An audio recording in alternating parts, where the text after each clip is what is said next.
buntis ka.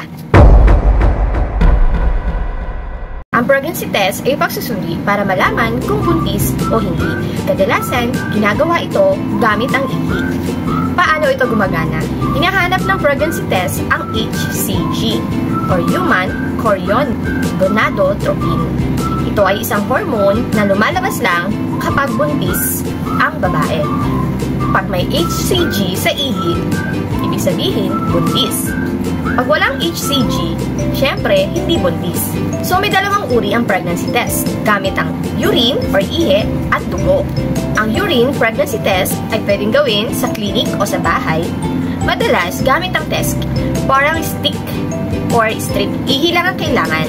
Ang resulta ay makikita sa loob ng 1 hanggang 5 minuto. Ikalawa po, ang blood test. Syempre, ito po ay ginagawa sa laboratory. Ang blood pregnancy test ay mas accurate. Kayang makita kahit sobrang maaga pa ang pagbubuntis. Ito ay ginagamitan syempre ng dugo. Ang pagbabasa ng resulta sa urine test kit ay ginagawa ng mga eksperto sa loob ng laboratorio. Sa laboratorio, meron po itong tinatawag na control bago gawin ang test. Ang control po ang nagsasabi kung valid ang resulta na lalabas sa gagamiting test kit. So, kailan pinakamagandang gawin ang pregnancy test? 1 linggo pagkatapos ng hindi pagdating ng regla o ito yung tinatawag na delayed menstruation.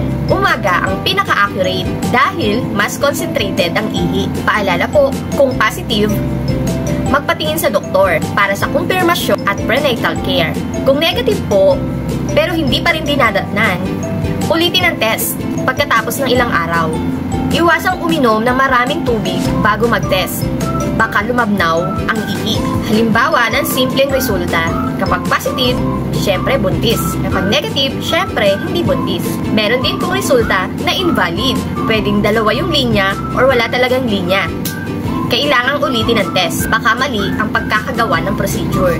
So, inuulit ko po, ang pregnancy test ay para malaman kung may baby sa tiyan. Gumagamit ng ihi para makita kung may hormone na HCG. Kapag may 2 guhit sa test, buntis ka. So, for accurate at para ma-diagnose ka ng tama, ano ba talaga ang health problem mo, ang tamang gawin po ay kumonsulta sa iyong doktor. May tanong ka po ba tungkol sa mga laboratory test? Comment mo na po at mag-subscribe ka na rin. Salamat po!